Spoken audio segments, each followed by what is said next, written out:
Welcome back to VSOW, not a podcast, but a YouTube channel. We hear a lot about Gen Alpha and their iPads, but what about the generation coming up right behind them? Yeah, that's Gen Beta. Today we're taking a deep dive into Gen Beta, the cohort born after 2025. Right. What kind of world are they going to inherit, and what impact will they have? Well, that's what's so fascinating about Gen Beta. They're truly the first generation to be born entirely in the 21st century, Okay. meaning they'll be shaped by forces we're only just beginning to grapple with ourselves. Okay, so let's unpack that. We've got a stack of research here, articles, demographic projections, even some early think pieces about Gen Beta's potential. What jumps out at you as the most defining characteristic of this generation? Well, one thing that immediately strikes me is their predicted lifespan. Okay. Many experts believe a significant portion of Gen Beta will live well into the 22nd century. Wow. Imagine that, witnessing a whole new century unfold. Whoa, that's heavy. The 22nd century. Okay, before we get too far ahead of ourselves, let's ground this a bit. Can you break down the basics? Who exactly makes up Gen Beta? What are their defining years? Yeah, so Gen Beta encompasses those born from 2025 to roughly 2039. They're primarily the children of millennials and the older half of Gen Z. What sets them apart from Gen Alpha is the sheer pervasiveness of artificial intelligence they'll experience. Right. For Gen Beta, AI won't just be on their devices, it'll Yeah. be integrated into every facet of their lives. So we're not just talking about like AI-powered toys or educational apps here. Not at all. Yeah. Think AI-driven healthcare diagnostics, personalized learning algorithms tailoring their education in real time, even homes and cities designed with AI infrastructure. It's a level of integration that surpasses even what Gen Alpha is experiencing. One study we have here found that a staggering 71% of prospective Gen Beta parents, and these are mostly millennials, and Gen Z believe AI might even replace traditional teaching methods entirely. That's a huge shift. But hold on, I'm curious. Could there be a counter trend here? We're seeing a lot of Gen Z pushing back against excessive screen time, advocating for more nature, less tech. Could they raise Gen Beta with a more balanced approach, kind of like a digital detox generation? It's an interesting question, and some sources definitely point to that possibility. Having seen the potential downsides of constant connectivity firsthand, Yeah. Gen Z parents might prioritize real-world interactions and limit screen time for their Gen Beta kids. Yeah. We might even see a resurgence of things like outdoor play and analog activities. Which could be a good thing, right? Yeah. I mean, all this talk about the metaverse and virtual reality, Hmm. is there a risk Gen Beta ends up more isolated than ever? That's a valid concern. There's Yeah. research emerging on the potential for digital fatigue in Gen Beta, this feeling of being overwhelmed by the constant digital stimulation. Right. And that, in turn, could exacerbate existing anxieties and mental health challenges. So it's not all sunshine and roses in this AI-powered future. What are some of the specific risks researchers are flagging? One major concern is the potential impact on critical thinking and problem-solving skills. Mm. If Gen Beta grows up relying on AI to provide answers and solve problems, will they develop the ability to think for themselves, to be creative and resourceful? This is where that Gen Z parental influence could really come into play, encouraging that balance between tech reliance and independent thought. It's a tough balance to strike, isn't it? On the one hand, you have all this incredible potential for personalized learning, adaptive education tools, immersive technologies like virtual reality. Exactly. The educational possibilities are mind-blowing. Yeah. Imagine AI tutors tailoring lessons to individual learning styles, providing real-time feedback, even creating immersive virtual environments for learning. Wow. But the question remains, will these advancements come at the expense of developing essential social skills and critical thinking abilities? So it's not just about what they learn, but how they learn. Absolutely. That makes sense. And we need to remember, Gen Beta will be navigating this new world while simultaneously facing the very real consequences of climate change. For them, sustainability won't be a choice, it'll be a necessity. They're the ones who will inherit a planet grappling with the effects of rising temperatures, extreme weather events, and resource scarcity. Okay, so we've got AI integration on a scale we've never seen before, a climate crisis looming large. What about the world of work? What kind of jobs will even exist when Gen Beta enters the workforce? That's a question that's keeping a lot of futurists up at night. Yeah. Some experts predict we'll see a shift towards shorter work weeks, perhaps even a 4-day work week becoming the norm. Okay. But this will likely be driven by increased automation and AI taking over certain tasks. A 4-day work week, sign me up. But I guess the flip side is, what happens to the jobs that get automated? Is Gen Beta going to face mass unemployment?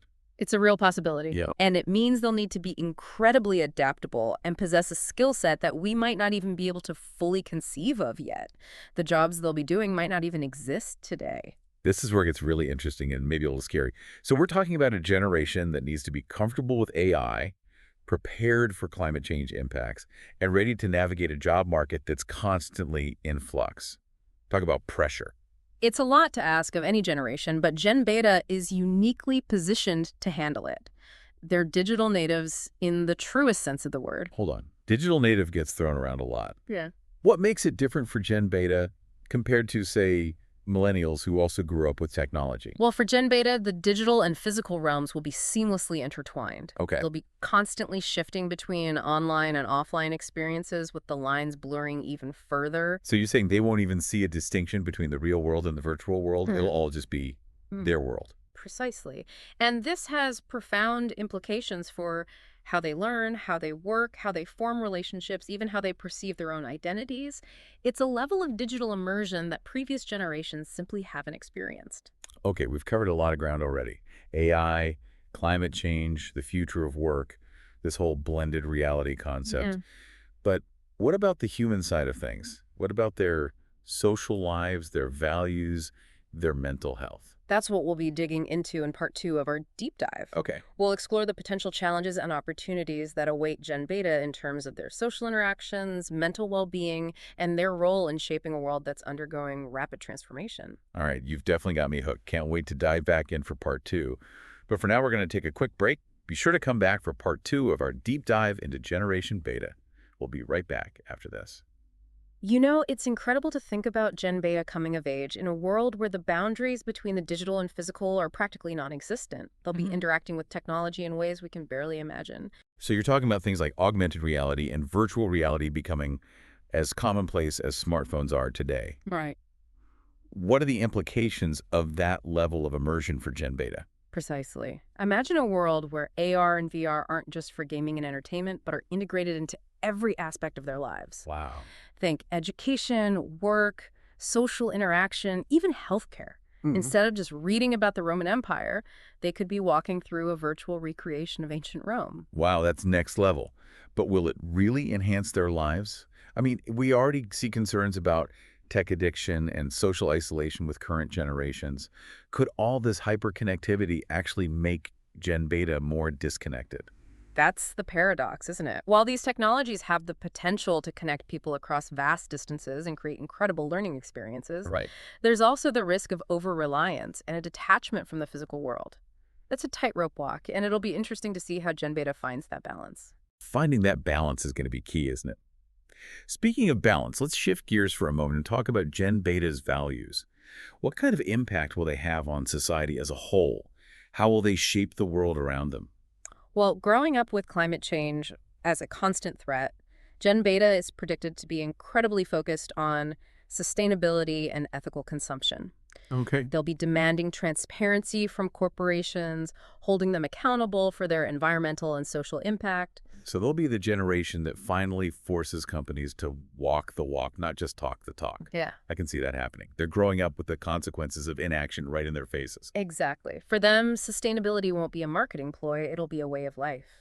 And this mindset could extend to their career choices as well. We could see a surge in interest in fields related to renewable energy, conservation, and environmental protection. That makes sense. But what about their political views? Will they be more politically active than previous generations? Will they bring that same passion for change to the political arena? It's hard to say for sure, but what we do know is that they're growing up in a world where information is readily available, where they're constantly exposed to diverse perspectives and global issues through social media. Right. This is bound to shape their political awareness. So we could see a generation that's more politically engaged, more globally minded, and more willing to challenge the status quo. It's definitely a possibility. They're digital natives, but they're also global citizens. They're likely to be more aware of and concerned about issues like social justice, inequality, and human rights, not just within their own borders, but on a global scale. Okay, this all paints a picture of a generation that's technologically savvy, Hmm. environmentally conscious, and socially aware. But let's not forget there's still kids. Yeah. What about their mental health and well-being? We touched on this earlier, but it's such a crucial aspect of their development, especially with all these pressures and expectations we're discussing. Absolutely. We can't ignore the potential mental health challenges that come with growing up in a hyper-connected world. Right. The constant pressure to present a perfect online persona, the fear of missing out, the relentless flow of information, it's a lot to handle, even for adults. And for a generation that's practically wired into the digital world from birth, those pressures could be even more intense. What can we do to help Gen Beta navigate these challenges and build resilience? That's the million-dollar question, isn't it? We need to equip them with the tools and support they need to thrive in this complex digital landscape. Yeah. That means teaching them digital literacy, critical thinking skills, and healthy coping mechanisms for stress and anxiety. Okay. It also means fostering real-world connections and encouraging them to prioritize their mental well-being. So it's about empowering them to be discerning consumers of information, to build healthy relationships both online and offline, and to take care of their mental health. That's a lot to juggle. It is, but it's essential. We can't just hand them a smartphone and expect them to figure it all out on their own. We need to provide them with the guidance and support they need to navigate this brave new world. Well said. Now, we've talked a lot about AI as this pervasive force in Gen Beta's lives. But how will they perceive AI? Will they see it as a tool, a threat, or something else entirely? That's a fascinating question. Remember, this is a generation that will grow up with AI as a constant companion. It'll be so integrated into their lives that it'll likely become almost invisible to them. So they might not even think of it as artificial intelligence. It'll just be intelligence, a natural part of their world. Exactly. They'll Ah, be interacting with AI systems in their homes, their schools, their workplaces. It'll be as normal to them as electricity is to us. yeah. But that doesn't mean they won't be aware of its potential downsides. Right. They'll still need to learn how to use AI responsibly and ethically. They'll need to be critical thinkers, able to discern fact from fiction in a world where information, even AI-generated information, can be manipulated. Absolutely. Yeah. And they'll need to understand the ethical implications of AI, the potential biases that can be baked into these systems, and the importance of using AI for good. This raises an important question. How do we prepare them for that? How do we instill those values and that critical thinking mindset? It starts with education. All right. We need to teach them about AI, how it works, its potential benefits and risks. We need to foster their critical thinking skills, their ability to question, to analyze, to evaluate information, regardless of its source. Right. And we need to empower them to be active participants in shaping the future of AI, to ensure that it's used in ways that benefit humanity as a whole. Okay, so we're talking about a generation that needs to be tech savvy, but also tech wise. They need to be able to harness the power of AI while also understanding its limitations and potential pitfalls. They need to be adaptable, resilient, and ethically minded. Precisely. Okay. It's a tall order, but I believe Gen Beta is up to the challenge. They're growing up in a world that's rapidly changing, a world that demands innovation, creativity, and a willingness to embrace the unknown.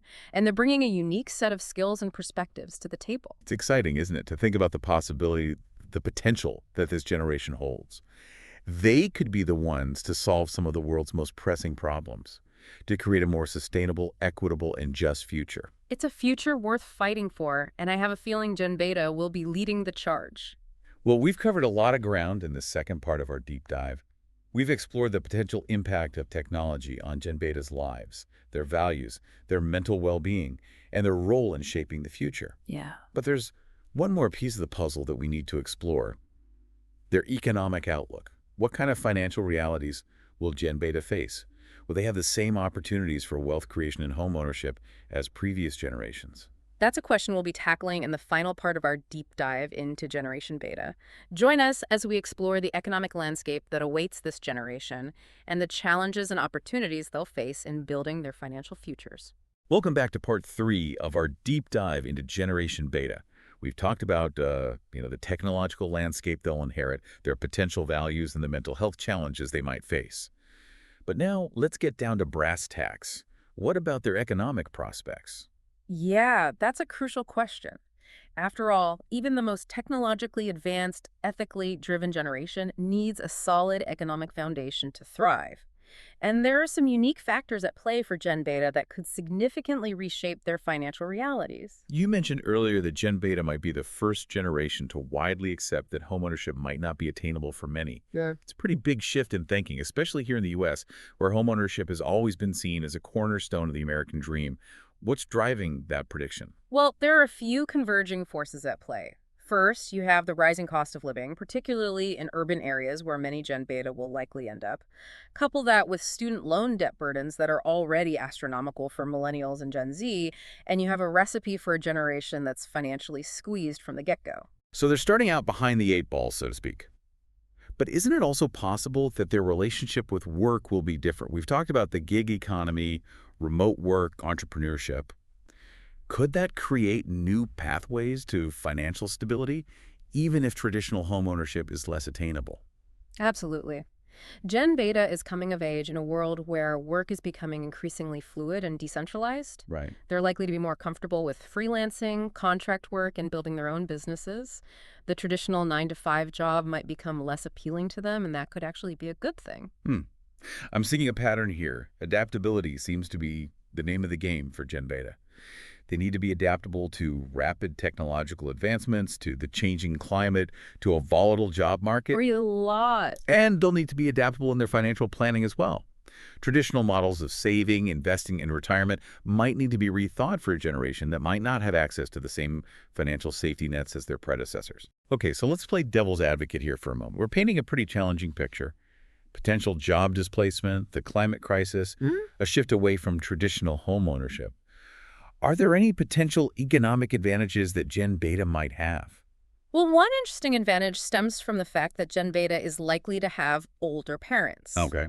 While that could mean increased caregiving responsibilities later in life, Yeah. it also means they might benefit from greater financial stability and support from their parents, particularly in their early adulthood. That's a good point. And wouldn't that potentially free them up to be more entrepreneurial, to take more risks, knowing they have a bit of a safety net? Exactly. They might be more willing to pursue their passions, to start their own businesses, to invest in their own education and development, knowing they have a support system to fall back on if needed. So maybe this generation gap, which is often talked about as a negative, could actually become an unexpected asset for Gen Beta. It's certainly possible. And let's not forget, they're also likely to inherit a significant amount of wealth from their boomer and Gen X grandparents. That intergenerational wealth transfer could be a game changer for Gen Beta, providing them with a financial cushion that previous generations didn't have. Okay, so there's potential for both challenges and opportunities on the economic front. But one thing that keeps coming back to me is this idea of Gen Beta living longer, potentially well into the 22nd century. How does that factor into their economic planning? It's a question that's rarely asked, but it's incredibly important. If Gen Beta is going to live longer, healthier lives, they'll need to rethink traditional retirement timelines. Right. Working until 65 might not be feasible or even desirable for someone who could potentially live to be 100 or older. So are we talking about a future where people are working well into their 70s, 80s, even 90s? It's not out of the realm of possibility, and it would require a fundamental shift in how we view work, retirement, and aging. Imagine a society where retirement isn't a one-time event, but a series of transitions throughout a much longer lifespan. People might have multiple careers, periods of work, interspersed with periods of travel, education, or volunteerism. It's a fascinating concept, but I wonder, will the job market be able to adapt to that? Will there be opportunities for older workers to remain engaged and productive?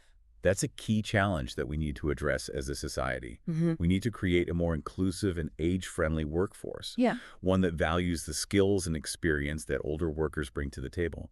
And we need to develop policies and support systems that allow people to transition smoothly between different phases of work and life throughout their longer lifespans. So it's not just about Gen Beta figuring out their own financial futures. It's about reimagining our entire economic system to accommodate a generation that's likely to live longer, work differently, and have different financial needs and aspirations. Exactly. Gen Beta's economic journey is just beginning, and it's bound to be filled with both challenges and opportunities. But one thing is for sure, they're already forcing us to rethink some of our most deeply held assumptions about work, wealth, and the pursuit of the American dream. Well said. And on that thought-provoking note, we've reached the end of our deep dive into Generation Beta. It's been a fascinating journey exploring the potential of this extraordinary generation. It certainly has. And I, for one, am incredibly excited to see what they accomplish in the years to come. Thank you for joining us for this deep dive. We'd love to hear your thoughts on Gen Beta and their impact on the future. Be sure to leave a comment below, and don't forget to like and subscribe to VSOW, not a podcast, but a YouTube channel for more thought-provoking content. And be sure to check out the links in the description for more information and resources on Generation Beta. Thanks for watching VSOW, not a podcast, but a YouTube channel.